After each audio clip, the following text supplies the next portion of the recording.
Milo, Vaughn, and everybody, welcome back to another episode of 10CBF, a podcast for blended families. And I'm very, very excited to have our guest, Terry Vanover, today. Terry is a divorce and relationship strategist.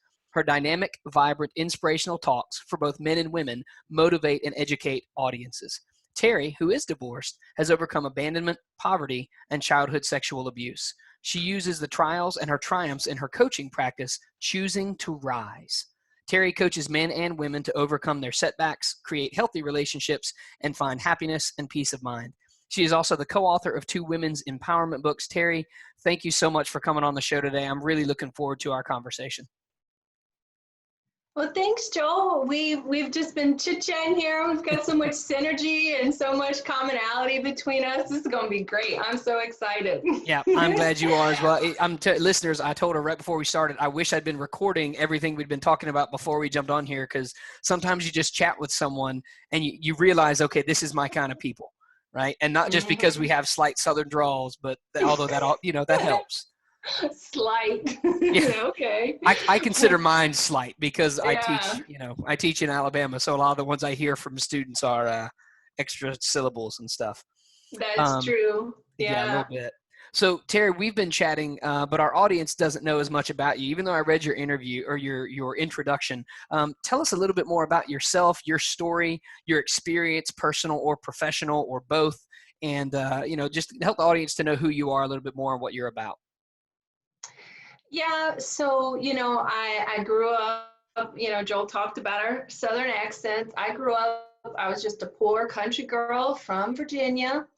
And my mom, she had very little money, very little education. She didn't even finish high school. And she had my sister and I when she was quite young. And, she married an alcoholic, unfortunately, and they divorced when I was quite young. And I really felt abandoned by my father after they divorced. There was very little contact, and what little contact we had was pretty negative. And I was sexually abused when I was 7 years old by a family member. And the Sorry. poverty and just grew up around a lot of shame, and so I brought a lot of those issues into my adulthood. I was had a sense of like not belonging, a sense of abandonment, sense that I was never good enough, unlovable. I brought all of that into my adulthood, and particularly my marriage, which is what a lot of people do. They try to resolve a lot of their childhood issues with an intimate partner. Mm-hmm. And unfortunately, my marriage didn't last long. I was very needy. I was controlling. I was not a good wife. And my marriage, unfortunately, fell apart due to my childhood traumas. And within a few short months, I was hit by a van. I lost my mom.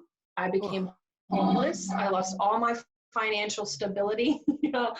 It was like the worst year. It made 2020 not look so bad, Wow. Yeah, it was a horrible, horrible time in my life, and just to be going through divorce during this and struggling and everything.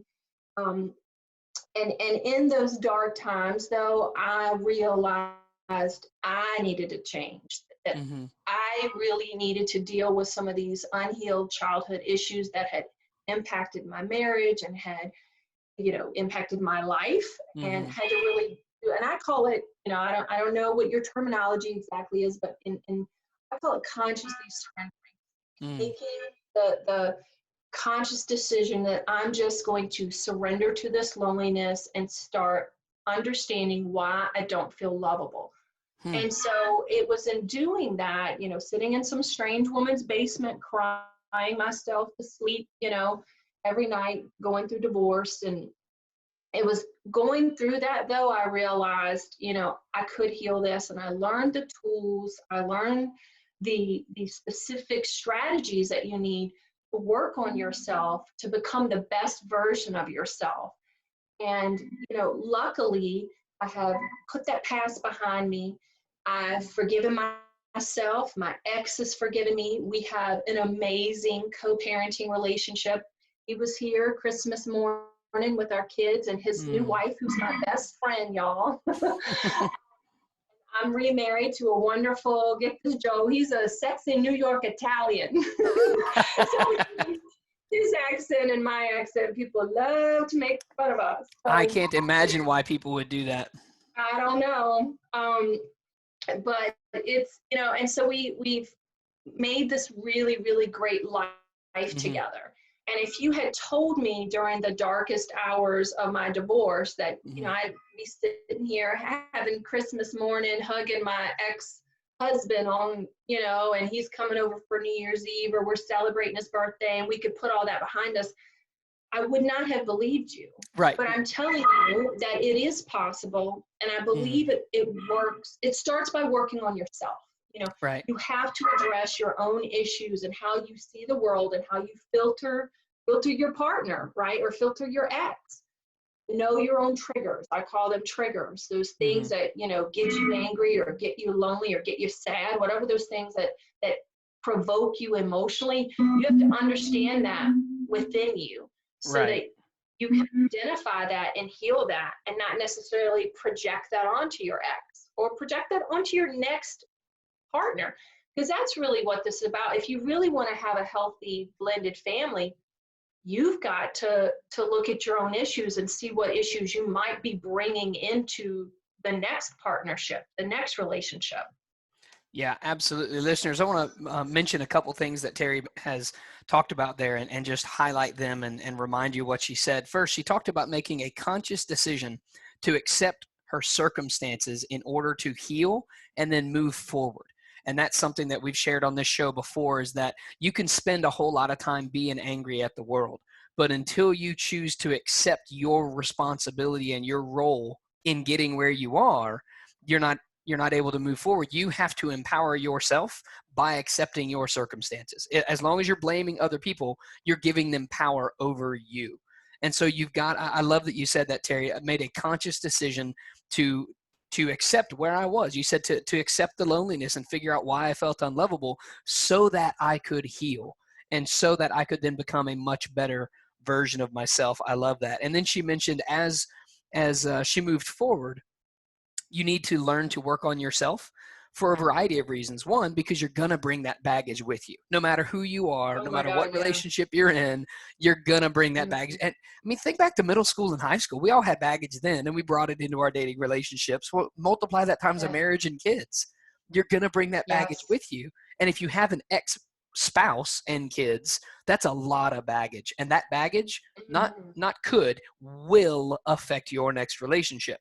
And I love what you said too, Terry, about how you have to know yourself well enough to know your own triggers, because otherwise you're going to be going crazy emotional on people and not even necessarily sure why. And I would, I absolutely can speak to the truth of that in my marriage right now, because there are a couple of things I've done and my wife goes, honey, I just need you to not do that.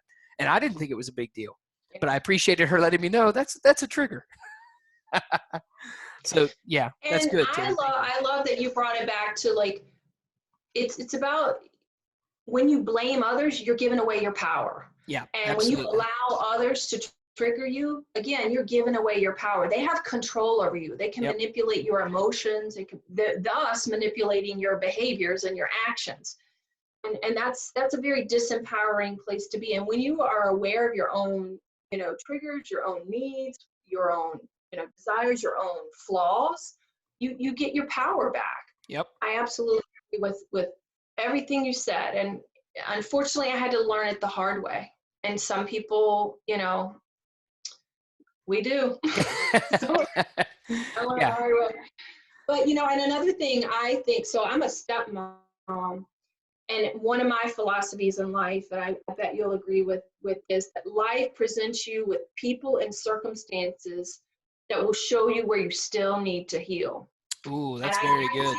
I have a lot of stepmamas coming to me, and those stepkids, what are they? They're like, big triggers. Mm-hmm. And so if you identify the root of that, the heart of that, and heal that, then you understand that person is brought into your life to give you an opportunity to grow.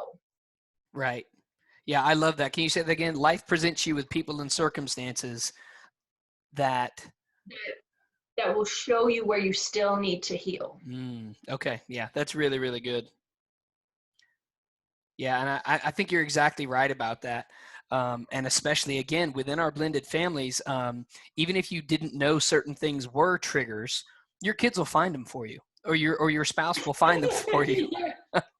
Um, You're exactly right. yeah, Yeah. listeners, we were Yeah, we that's were talking true. before the show about how Terry and I both used to be school teachers, and I've said for years, I teach in a small Christian school, and I've told people for years, if you're not sure about the depth of your own sin, get married, because your spouse will point it out to you, even if you don't necessarily want them to, right? Because it will come out when you live in close relationship with someone. If you're still not sure about your own sin, have kids. They would love to point it out to you. And if you still are a glutton for punishment, go be a school teacher, Yeah. because students love nothing Oh, more yeah. than to point out anytime a teacher does something wrong. So, Yeah. I yeah. would say become a step know, Oh, because yeah, then, absolutely. yeah, And they again, really God bless show you people. you. Yeah. Yeah, that's not a Mm-hmm. gig I would have signed up for. I've gone on record saying that. I'm not a step parent. I'm a bio parent who is married to a step parent. Being a step parent has got to be the most difficult situation in the world. It is not one I would have signed up for. So God bless all of you people who do that and do so with grace and love and patience, because I'm just not that good a person. And I know that, you know. So I'm glad that there are people like you and my wife out there who do that and do it well, because kids need that. Kids need that. Mm-hmm. Um, Yeah, and I think with when you're and stepmothers in particular, it's an interesting role in our society because we have to do all the motherly things, but yep. with none of the appreciation or validation or Yeah. support. No 100%. matter how good you are, I don't know. Our culture just has ingrained the evil stepmother. No Yes, matter, I blame Cinderella.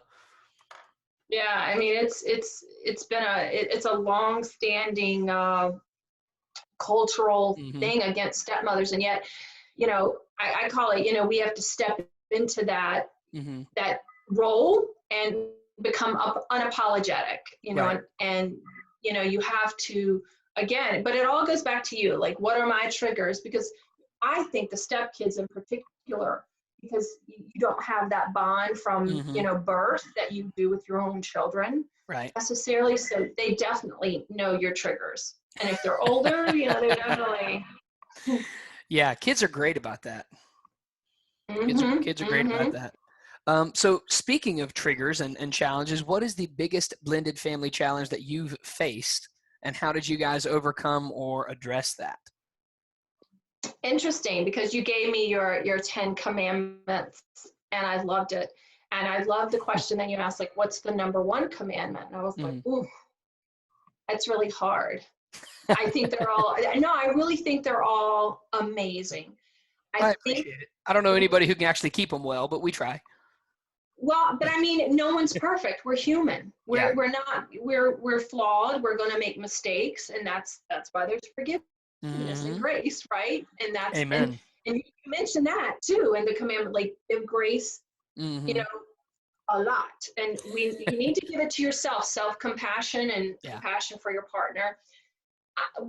So I work with a lot of step parents, and Mhm. I would say the biggest challenge that I see, and it was the biggest challenge for me personally as well, is the parenting, different models of parenting. Mhm. Okay. You've got Yeah. one parent, I'm old school Southern. My husband is New York Italian, where, grandma does everything, the children do nothing. And I Mm. grew up, yes, ma'am, no, ma'am, yes, sir, no, sir. We do chores, we do, Right. it's, respect, and Mhm. totally different parenting Yeah, that styles. sounds very different culturally and therefore parentally. Yes. And so, we had to come together for Mhm. that, and I see that a lot with the families and the clients that I work with. Mhm. I work with individuals who are in blended families, and Mhm. they'll come to me and they'll say, well, he doesn't do this and he doesn't do that, and I'll, so first thing is to look through the filter of, like, how you're viewing this, and can you reframe it. And one of the things you mentioned is are you looking through this as like he's, doing the best that he can, or he wants the best, Mm-hmm. or, you want to choose to see this in the best way possible. So sometimes it's helping people to reframe that, Okay. even their own filters, because I believe we come to the world, with our filter. And Absolutely. so for me, our biggest challenge was coming together in two different parenting styles. Okay. And so it was a lot of communication and, like you said, consistency, being Right. consistent and communicating. And I wanna kind of tweak that communication thing, because it's like Sure. about the positive communication. Okay. I think sometimes people, and I tell like my clients when they come to me, when you communicate, I want you to think about like this. I want you to request versus a complaint. Mm, Big difference there. I'm requesting this of you rather than I'm complaining about something that you're doing wrong. yeah. So I think that just that little reframe makes a huge difference. Yeah, Well, I am absolutely. saying what I need. I do, are you just, constantly complaining about it, or is there a Right. request of something specific you need? Yeah, absolutely. And listeners, please pay attention to that. I had a very apt experience with this recently in a conversation that I was having with my ex-wife. It was about our kids and some different situations, and I didn't think about this consciously the way you just said it, but that was exactly it. Is I kind of typed out some bullet points of what I wanted to say, and then I went back and showed them to my wife, and I said, "How does this sound?" And she went, "I would probably rephrase a few of these, because if you say this to her, it's not going to help anybody the way that you have it phrased here." And so we went back and tried to rephrase some of those to make them much more helpful. Still, still getting across the point of here's what my concern is or whatever it may Right. be. But I love how you said that. Are you saying it as a request, or are you just complaining about something? Mm-hmm. Because and it also reminds me of my dad. My dad was in the military for 20 years, and he used to tell me a lot of the time, "Don't come to me with a complaint unless you also have a solution." Oh, yeah, yeah, Because yeah. anybody can complain and whine about stuff, but if you're just going to come to me with a complaint and a complaint and a complaint, I don't want to hear it. Once you have an idea Mm-hmm. about a solution, then come and talk with me and we can discuss it. I'm not saying we're going to do it your way, but at least you've thought about it enough to come up with a potential solution. And I love that mentality as well. Yes, I do too. And another thing is what you just mentioned. I think what your wife maybe inadvertently did is set an intention. Hmm. What's the intention of Right. this What's the actual communication? What's goal the of the intention? outcome? Yeah. Mm-hmm, Hmm. mm-hmm. Yeah. I just think it's being more conscious in our everyday lives and conscious in everything we do, Hmm. and in intent, being intentional in our communication. What's Right. the intention? Am I here just to like prove like what a horrible parent you are, or is the intention to put, maybe Right. not consciously. I Right. think honestly, if people aren't like even conscious of like, but if they look at the intention of like, Yeah. my What was the intention. actual purpose of this conversation? Right. Yeah. What the intention of this is to get my child, you know, A, B, Whatever it and is. C, Yeah. and that Yep. doing it this way is not going to really help that goal. Yes. It's setting an intention in everything we do is really Hmm. important. Definitely Yeah. in our communication with our partners, with our Hmm. exes, particularly with our exes. Yeah. I think you're exactly right. And again, I've got years of experience of doing that poorly that I'm learning from. And that's where a lot of those commandments come from, is things that I got wrong early in my divorce life, and therefore try to help people not make those same mistakes. Because Same it's, here. That's what I say. I was like, I made all the mistakes that you that's can right. make. Yeah. So let me help you avoid those That's right. common If I can mistakes. help you avoid even half the potholes that I hit, you will be so much at a better place faster than I was. Yep. And that's the goal, you Yes. know? Um, so Yeah. that's always the hardest question that I ask people, because it's just difficult to look back and go, man, I mean, there were so many struggles. How do I pick the one that was, the biggest or whatever? My next question is actually probably my favorite one that I ask guests, and that is to ask, what is the best or most positive blended family experience or memory that you have? And you've shared that your ex-husband was over there on New Year's Day or on Christmas Day, and I'm sure there are people who are going to listen to that and go, yeah, that's not ever going to be possible in my world. And that may be true, but it may be it may be possible. You just don't know it yet because you don't think it is. Yeah, when I was sitting in that basement crying, and Mm-hmm. my ex, I would venture to say he hated my guts. Mm-hmm. I'm pretty sure neither of us was thinking we're going to be, having parties together and eating dinner, but Mm-hmm. it is definitely possible. And like you said, like we have some tools and we have some things to help you get there faster. Mm-hmm. I think it's more possible in more situations than people realize. Agreed. If they understand their own thinking and the ways that they're getting in their own way, Mm-hmm. it will get you there faster. Because trust me, my ex-husband did nothing. He's still the same person. I feel like, but because I showed up differently in the Mm-hmm. relationship, he was able to show up differently. Mm-hmm. And that's what people don't understand, right? And I see this with everything. I see my clients, they come to me for their intimate relationships, but then they're like, oh my gosh, my relationship with my father is so much better. I get along with my sister so much better. Because when we show up differently in our relationships, the people around us receive that, and then they show up differently. Yeah, absolutely. Yeah, Absolutely. I definitely, but also with one of my, better experiences is also, like you said, look for the good, right? So Mm-hmm. I have two older stepkids, they're grown now.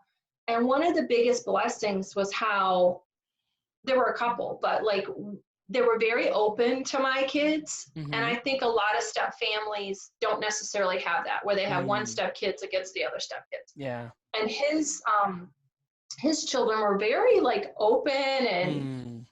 loving towards my children, That's and wonderful. my children vice versa. So that was a really good, Mm. I was really lucky in that there was not that, Yeah, there wasn't the rivalry or the tension or mm-hmm, yeah, well, praise the Lord. no, not at all. That is a great blessing that again a lot of families don't get, but it is something that you can work toward. Again, you're talking about some of the tools that you share. Those are some of the relationships that can get better depending on how those people choose to show up. And a lot of how those people choose to show up, again, it's shaped by how you do it. The example that you and your spouse are setting, the example that you and your ex are setting, the kids take cues from that kind of stuff. And so I love that you mentioned that, if you show up differently, other people can too. Absolutely.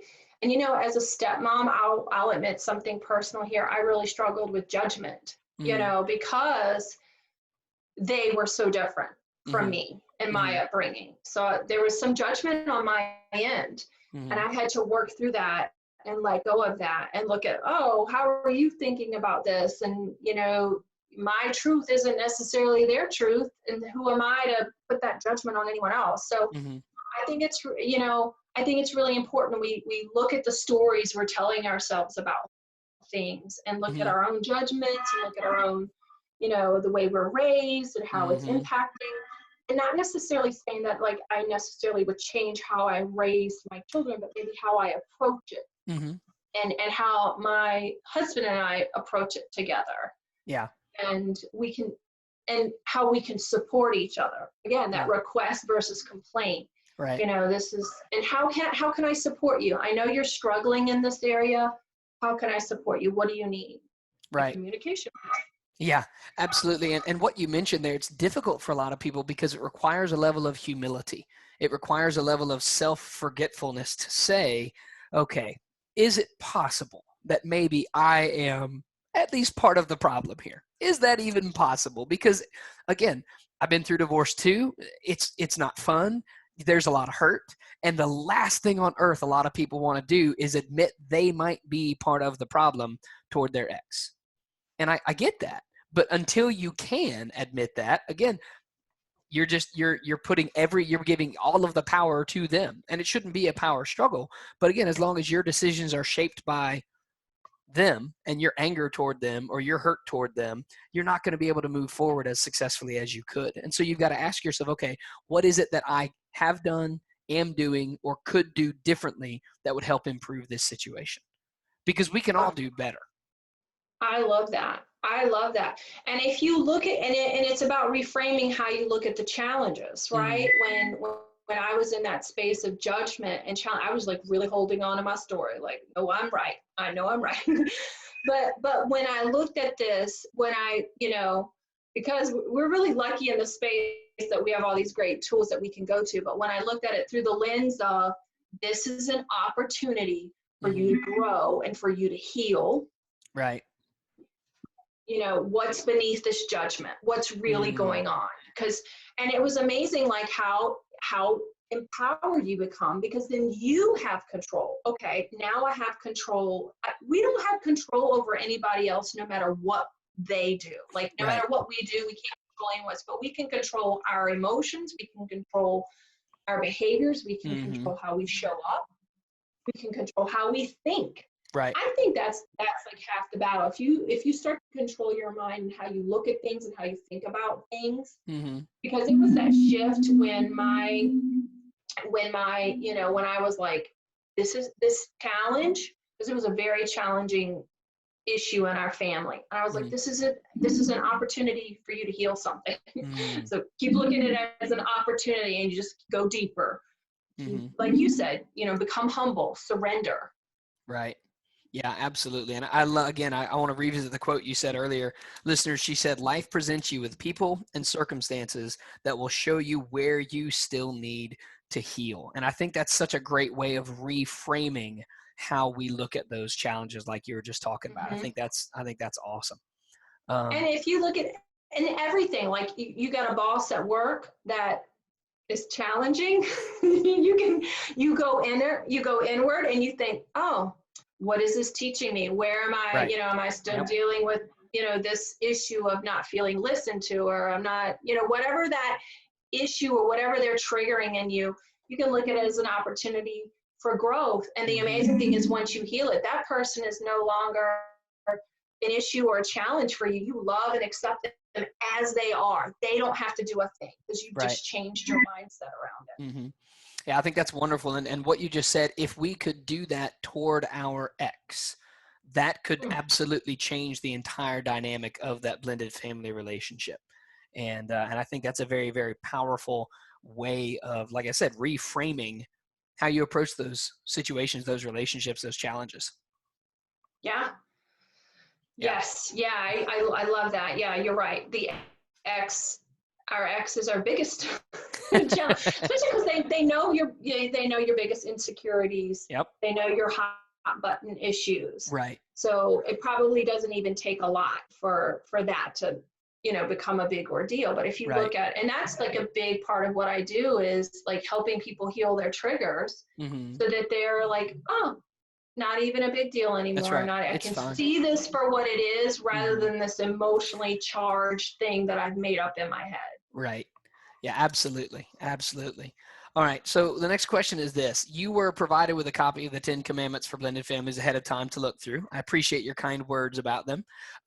Having taken a look at those, which one of those do you see people struggling with the most? And what kind of wisdom would you share with those couples or with those people?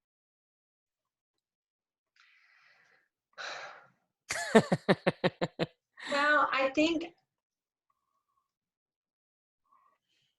I had thought, like, one, communicate well and consistent. Communicate and consistent, because of the parenting thing. Because most of the times you have two parents who aren't on the same page. Right. And if one parent has been parenting their kids in one way for 10 years and another parent's been parenting, then you've got this huge mess.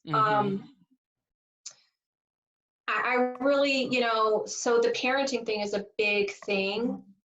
And so then maybe the thing is, like, asking for help. Okay. Using resources like this with people who've been there, done that, and have the tools to help you get through it. Like, because, one of the sad facts, and maybe this, is that people wait 6 years before they get help in their marriage. Wow. And, like, by then it's 6 years of resentment and anger and bitterness, and, like, come on, life is too short. I'm all about, like, let's get this done quickly. So get the support, find somebody that you really think is gonna help you and give you what you need to get through this, because you don't have to hide in shame. We talked about that. Like, most people don't even know that 40% of families are blended families. Right. Everyone thinks it's just them that's struggling, because, especially with social media nowadays, everyone looks so happy and Right. great on social media, and behind closed doors, that's not it at all. Yeah. So get help, get support. Don't keep doing the same thing over and over, because resentment is the number one relationship killer. And if you're resenting your ex for not meeting, or your spouse for not meeting your needs, or you're resenting your ex and you're holding on to that, you bring that into your partnership. I Right. see that a lot. A lot of people don't understand how much, I don't know how much forgiveness work you do in your work. I do a lot of forgiveness work, because I find that if you are holding on to pain and anger and bitterness against someone who wronged you, you're going to bring that into your intimate relationships, your personal, your children are going to feel it. Your partner's going to feel it. Right. Like, I'm a big believer in forgiveness and opening your heart. Right. Yeah. Are you familiar with Tunisia OKK? Mm-mm, mm-mm. Okay, so she was one of the first interviews I did for my show, and I've known her for a couple years, and she talks a lot about the forgiveness lifestyle. She's also part of a big blended family. I'm trying to remember what episode I interviewed her in, but you should check out her, because she talks a lot about the importance of forgiveness, and I feel like you guys would hit it off, because that's a huge part of what she does, because she's exactly the same way. Like, if you're holding on to that resentment, I'm trying to remember who it was that said this. They said, holding on to bitterness is like drinking poison, hoping the other person will die, and that doesn't work that way. But people mistakenly think that their children don't pick up on that. Okay. So is it okay if I share a personal story? Please. So I had a family member betray me. And again, I have all the tools and did all the work, but in this particular incident, it was still pretty fresh, and I was still in the throes of processing the anger, right? Because I do believe it is a process. I don't believe you just wake up one day, I forgive you. It's like, no, I mean, you do have to process some grief and emotions and anger. And I was kind of in the throes of, like, I'm still angry right now. And I knew it, and my kids were, said something, right? They said the family member's name, and they glanced over. Wow. Just to see how you'd Mommy's respond. reaction was going to be. And I was like, ooh. Now, granted, I obviously don't talk ill of this person or mention it, but they knew. And so I believe that when you don't forgive, two things happen. You're pushing the people away that you love, like my children in that instance. My children energetically felt that they couldn't say or be who they wanted to be around their mommy, because it might hurt her or make her angry or whatever. But not only that, here's the thing. When you don't forgive someone, you are emotionally entangled with that person, right? When I was stewing in my anger, that person was on my mind all the time. I was thinking about it. They were making me angry. I was still, and the forgiveness is great because it allows you to release that and let it go. And for some people, that's a triggering word too, because they equate forgiveness with, like, condoning. It doesn't mean we condone what that person is. Correct. It's about opening our own hearts and releasing that I call it releasing the pain that someone else gave you, right? We don't have to hold on to that. They may have given you all that toxic emotions, but you don't have to hold it anymore. Right. So it doesn't mean we condone them. We can still have, I'm a big believer in healthy boundaries. Absolutely. But we can release that energetically.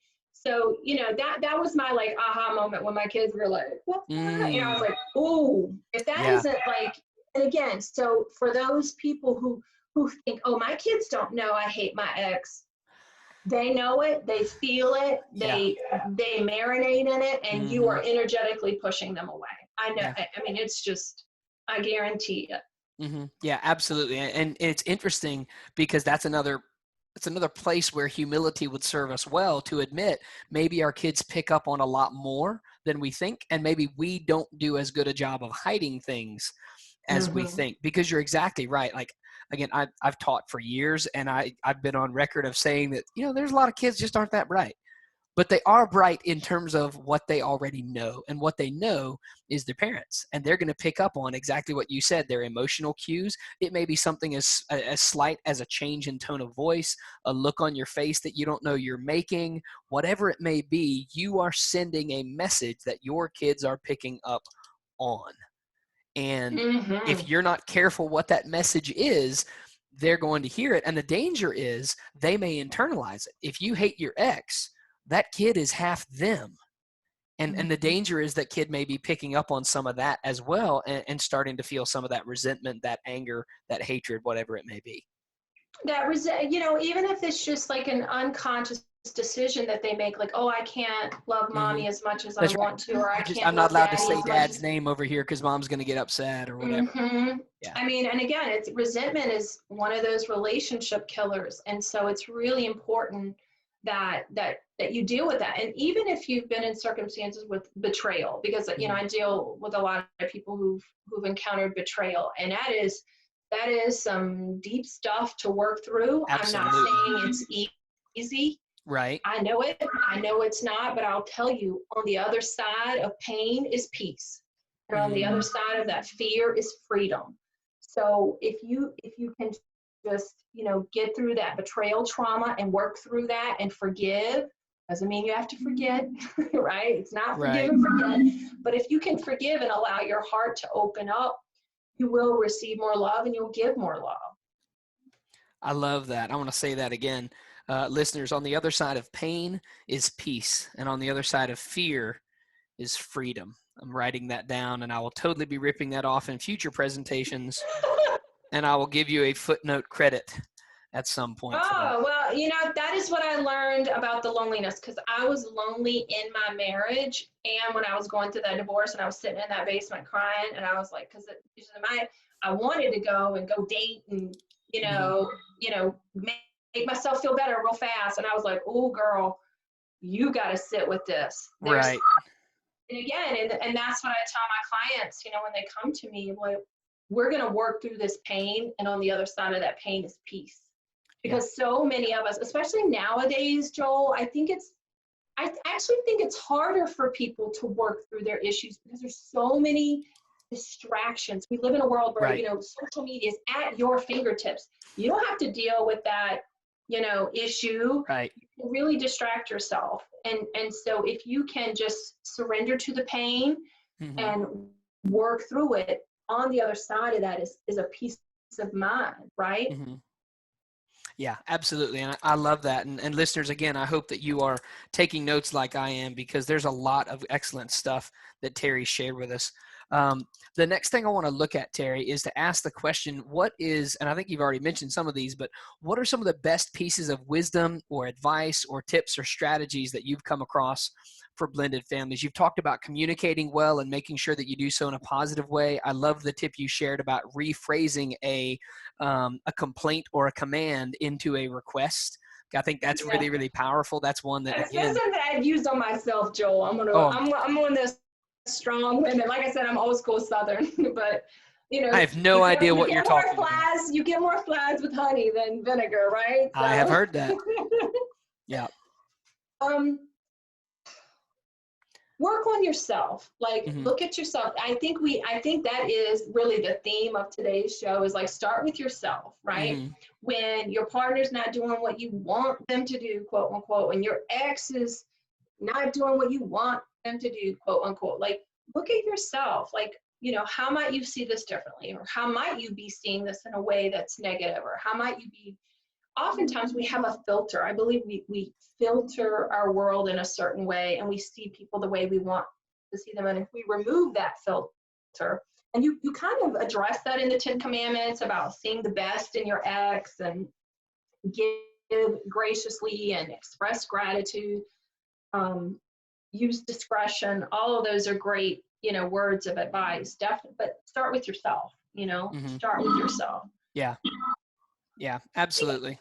Self-care is a big part of my practice, and I think Mm-hmm. that's been getting a lot of, like, it's the kind of the buzzword, but I don't Mm-hmm. think people know what self-care means, Right. because you can't give to others if you haven't given to yourself. So a lot of radical self-care, a lot of, especially for the stepmoms, right? Mm-hmm. Radical self-compassion is what I call it. Mm-hmm. But self-care is like nurturing that soul, you know, taking time to pray and meditate, taking some time alone, Mm-hmm. doing the things that nurtures your soul and ground you. I also believe in grounding. Like I'm a big believer in walking in nature, running in nature, doing those things that ground you again and recenter you. Because again, like I said, we live in a world where it's so easy to like be on your phone or be on your computer, and like the information is just coming at us so much, and we don't even have time to filter it, and it comes out at our family, Mm-hmm. unfortunately. So Right. we really need to take time to ground ourselves and nurture ourselves so we can bring our best version of ourselves into our family. Yeah, absolutely. And I think you're right. That's been a huge focus of our conversation, just the importance of knowing yourself, accepting what you're bringing to the table, both good and, less than good, and how what you are bringing affects everyone else at the table. Because that's, Mm-hmm. again, until we're willing to accept our own responsibility, man, we're limited in how much positive influence we can have. You can do a whole lot of damage without accepting any responsibility. It's hard to do a lot of good change without accepting responsibility for doing that kind of work. So I think that's great, and I appreciate you sharing that. And again, such a big focus of what we've talked about this whole conversation. Now, the next thing that I want to ask is if you would share some of your resources with our listeners, what it is that you do specifically, and then also share some of the other resources that you go to, your favorite or most recommended blended family resource outside of your own. Like, who do you also look to or point people to, or who did you learn from, that kind of thing? Yeah, one quick book that I think of is, I mentioned I'm a stepmom, and Mm, Stepmonster is a really, again, because of the role that stepmothers have been cast in our society.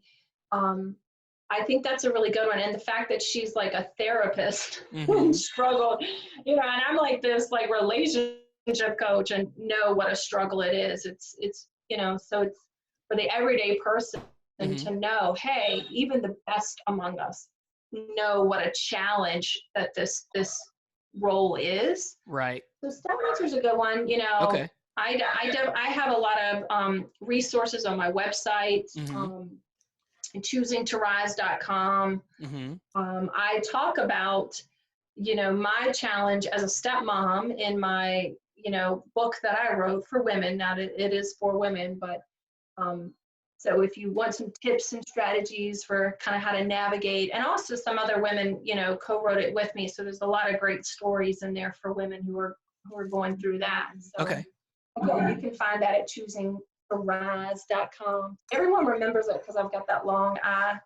That was where I first started picking up on your accent when we were chatting before we started the interview. You said something with a long I, and I went, oh, man, okay. That sounds like a lot of the kids in my classroom right there. That's where it comes from. All right.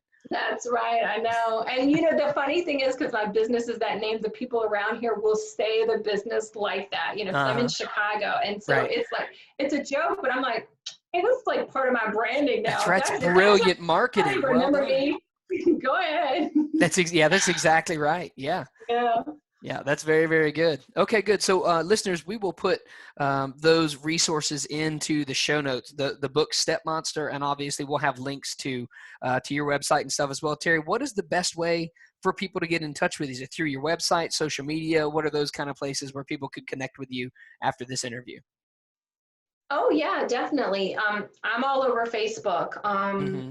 Stepmoms supporting other stepmoms. I have a Facebook group, a private Facebook group. So, Mm-hmm. we open and share there. And then if you've been impacted by divorce, you're struggling through divorce, struggling with an ex, right, post-divorce, a Facebook group for men called Rise Above Divorce, and then Women Rise Above Divorce. So Okay. there's a separate one. I like to kind of keep that one separate.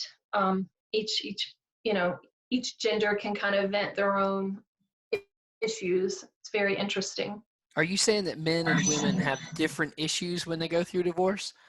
I just Oh find my that gosh. I just find that so hard to believe with all this whole, mm, Yes and no. Yes and no. It's really amazing. I think I think one of the myths of our society is that people think like men don't have feelings, but the truth is men feel on a much deeper capacity than even I was aware. I mean, the pain that I see in the men's group, Mm-hmm. it's palpable some days. I'm like, Mm-hmm. whoa. If you provide a safe platform for men to share, because I think that's the thing. I think men don't have a safe platform to share. Like, it's not okay for a man to go to work and like complain about their divorce or their, Right. women can openly share about the pains and, Right. their struggles. Whereas men, I don't think it's okay. So if you provide a safe platform, that was the number one thing, to see their pain and to Mm. see the depth of it in some Right. cases was a big thing. I think the issues, the overall issues of what they struggle with, finances and Mm-hmm. assets and the process, and but the men just don't have a safe place to share. They're looking for community. Mm-hmm. Women, for the most part, are actually looking for resources. They're like, I need this, this, and this. I need an attorney. I need this, and Right. the men are just like, hey, I need help. I just want to know that I'm okay. Right. That's the biggest difference. Yeah. Okay. Now that's really good to know. And I think you're spot on there too. That the way that men are, I don't want to say treated necessarily, but the way that men are expected to be culturally is very different than women. And that's okay, because men and women are very different creatures. Um, Mm-hmm. but I think it doesn't do either side any favors when going through the divorce process, because both groups are hurting, but the way that they want to deal with that is very different. Like you just said, a lot of times women are much more focused on, okay, what's the next step that I need to take? I need to get a resource for this. I need to find a resource for this. And men are just looking around like, I'm not even really sure I'm supposed to talk about this. I'm not even sure I'm supposed to share about this, because it's going to make me look weak, or it's going to make me look whatever it may be. So I love that you are working with Mm-hmm. both groups and trying to give them, like you said, a safe platform, a place where they can go and find community and realize that, okay, one, I'm not the only one struggling with this. Two, it's okay to say that I am Mm-hmm. struggling with this. I think that's wonderful. And tools and resources to do better, and to Mm-hmm. like, here's something you can do, Right. forgiveness work that will Right. actually get you to a better place, Right. or some healing work to look at your own triggers so that you don't see everything your ex-wife does in this certain way. For sure. Yes. Now that is something that absolutely is a real thing. Mhm. Because when you're hurting, and I've said this before, but when you're hurting, you view everything through the lens of that pain. Oh Um, yeah. at the time of Hmm. recording this, I recently have gotten cleared by a doctor to start going full strength back to different activities. I'd broken my foot in a motorcycle accident a few months back, and so I've done a whole bunch of rehab, had surgery and pins and all that stuff. But when my foot was hurting, I interpreted literally everything through the lens of, I can't do that right now because of my foot, or if I do that, I'm going to regret it, or I could do this but in a modified way because that's where the pain was. And emotionally, it's the same kind of thing, where if we are hurting from a divorce or from whatever it is, that's the lens that everything gets interpreted through. And until we can acknowledge it and figure that out, we're just going to be stuck there. You are so right. You are so right. Or my ex did me wrong. Mm-hmm. And it's like that filter. You are exactly right. You're going to be looking through that filter of pain, or looking Mm-hmm. through that filter of anger, Yeah. or whatever that filter is. Mm-hmm. And one of the other things between men and women, men tend to jump quicker into relationships Mm-hmm. post divorce. Mm-hmm. And women tend to be a lot more hesitant to get into dating at all for a Mm-hmm. long time. And that, again, I would love to see more people do the inner work Mm-hmm. before you get into a relationship, because Right. like we said at the beginning of the show, okay, now you've got all this extra baggage that you're Right. bringing with you. So if you thought marriage was hard before, Right. just wait.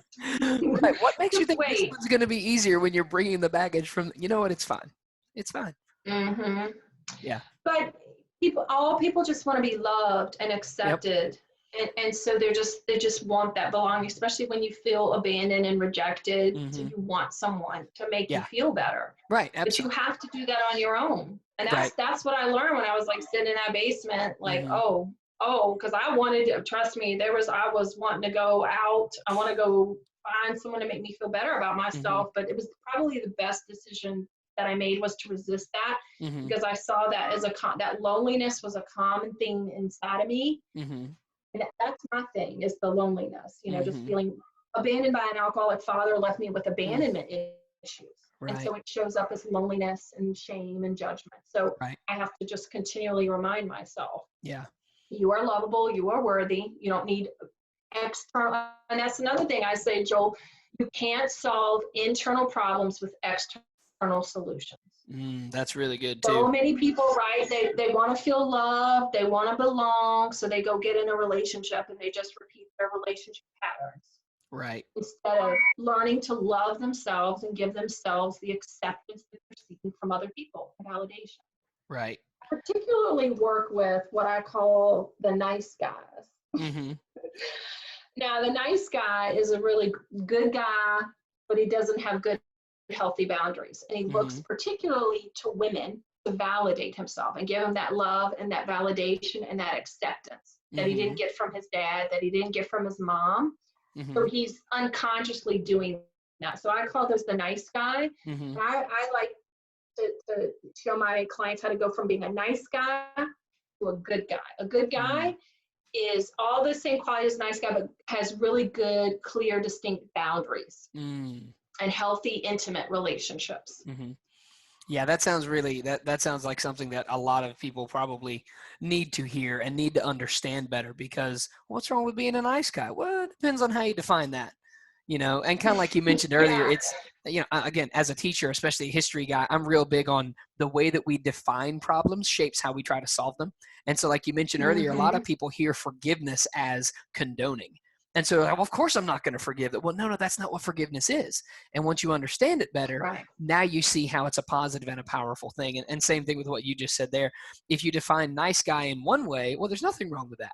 But if you define it the way that you just did, in terms of a nice guy is someone who is nice, does good things, but doesn't have the right boundaries because they're looking for this validation, well, yeah, that's gonna be a relationship problem, because he may do a lot of good things, but it's not going to go well in the long run. Well, they don't do good things though. Nice guys think they're nice, but they're Mm-hmm. dishonest. They're dishonest with themselves. They're dishonest with their partners, or they look to their partners to fulfill a need that they need to fill themselves. Mm-hmm. And in order not to feel rejected, they sacrifice parts of themselves, and they aren't honest and Mm. they aren't authentic. I mean, I've got one nice guy who's to the point where even his career is, he's not happy. He's chosen Mm. a path because that's what his father wanted him to do. And Okay. he's pretty unhappy. So we're building a new life. Mm. So being a nice guy it's destructive to relationships, because you have to be honest. You have to Right. be honest in your partnerships. Yeah. Absolutely. And again, listeners, I'd encourage you to check out the resources that Terry has mentioned. Make sure you check out her website. That is, I just wrote it down, and now I was looking at my 3x5 card upside down. Choosingtorise.com. Make sure you find Terry on social media as well, because you're going to want to look more deeply into the resources that she has mentioned, male and female. You're going to want to check out the work that she is doing, because she really is trying to help families better understand their own dynamics, their own baggage, so that they can become healthier moving forward. Now, Terry, before we wrap up, the last thing I always like to do is my lightning round. So these are just some goofy questions. There may or may not be right answers depending on, how strongly I feel about certain ones of them. But Oh, I try not to shame people too badly if they choose the wrong answer when they didn't know there was one. okay. All right, you ready? Yes. All right, first question. If you had to pick one of these three, what do you go with? Lord of the Rings, Narnia, or Harry Potter? Lord of the Rings. That's what I'm talking about. All right, good. Okay, so we'll air this interview. That's good. All right, I'm just kidding. I air them all. There's no wrong answer there. That's fine. Number 2, hot dogs or hamburgers? Hamburgers. Good. All right. Number 3, boneless wings. Are they a real thing, or are they just pretentious chicken nuggets? Uh, I think they're pretentious chicken nuggets. That's what I'm But my talking about. husband would disagree because they're like his favorite food. Yeah, we had this discussion with my seventh graders right before Christmas break about how we were writing haikus, and I made them not write boneless wings. They had to write buffalo nuggets. So it changed the syllable count in their haikus, and it messed a lot of them up. It was a lot of fun. That's cute. Yeah. Well, I mean, I enjoy messing with seventh graders. They're good. Number 4, dogs or cats? Dogs. Good. Number 5, tea, sweet or unsweet? Oh my, come on, Joel. This is like sweet. Yeah. Well, I mean, of course. But that's because you're from Virginia, so you know. I have sweet tea here, just so you know, because they don't have sweet tea up here. Right. Yep. Crazy. Yeah, my brother and I were driving up to, I think is it Columbus, Ohio, where the Rock and Roll Hall of Fame is? Columbus or Cleveland? Cincinnati. Cincinnati. Okay, we were driving up there years ago. This is before our kids were born, and we were going to the Rock and Roll Hall of Fame because they're having a big U2 exhibit. And we got into Illinois, and we stopped somewhere for lunch or dinner or whatever it was. And we asked for sweet tea, and they just looked at us funny and brought us more sugar to the table. I'm like, that is not the same thing, sir. That is not the same. No. So, what do you do? It's a crime. It absolutely is. But, what can you do? Like West Coast people and are like, what's wrong with these two? Yeah, that's okay. That's fine. They'll learn. Hope springs eternal. And speaking of that, the last question is this. Just share with me one of your favorite quotes. I feel like you've shared some excellent ones on our show already today, but what are some quotes that pop into your head that you share with other people, whether it's, mine are mostly lines from Lord of the Rings because I'm a giant fat nerd.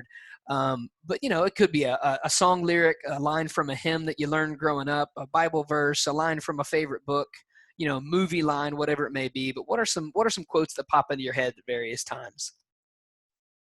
Man, I thought I gave you all my good stuff. You did, yeah. Well, so here's some of the ones you've shared, right? I should have saved one for the end. That's right. Well, I love Maya Angelou, like all of her poetry. I know why the caged bird sings, so I just love that poem. But definitely you can heal internal problems with external solutions. Go within. Yeah, that's the thing to think about. I love that one. I wrote that down. I wrote down a few of these, and listeners, again, these quotes will be in the show notes in case you also want to rip off Terry's work. Just make sure you include a footnote whenever you're doing. Yeah. Oh man! All right. That's okay. Okay, good. That was fun. That's right. You'll get a footnote credit. It'll be okay.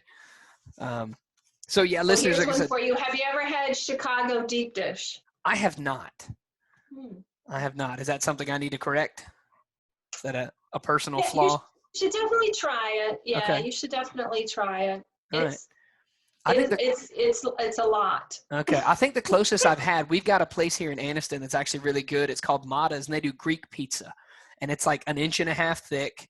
And, the toppings are all on the inside. It's like made with goat cheese. And, it's the best pizza. That sounds good. Yeah. It's anytime you happen to be around Anniston, Alabama, because it's a thriving metropolis, make sure that you go by Mata's. For pizza. That's exactly right. Alabama for pizza. Hey, it's not a bad idea. It's better than other reasons why people come here. So that's okay. Sweet tea. Sweet tea. That's right. Pizza and sweet tea. Listen, Terry, you've been exceedingly generous with your time. Thank you so much for coming on the show and sharing with me. Any final words from you before we end? Just thank you so much. This was a pleasure and delight. I know I took up a lot of your time. We went from 30 minutes to, and you can see, thumbs up. That's right. Hey, little one. That's awesome. That's okay. My dogs will come in just a minute. That's fantastic. All right. Well, thank you, Joel, so much. This was a pleasure. This was fantastic. Well, thank you. I had a great time as well. And listeners, make sure you tune in next week for another episode of 10 CBF, a podcast for blended families.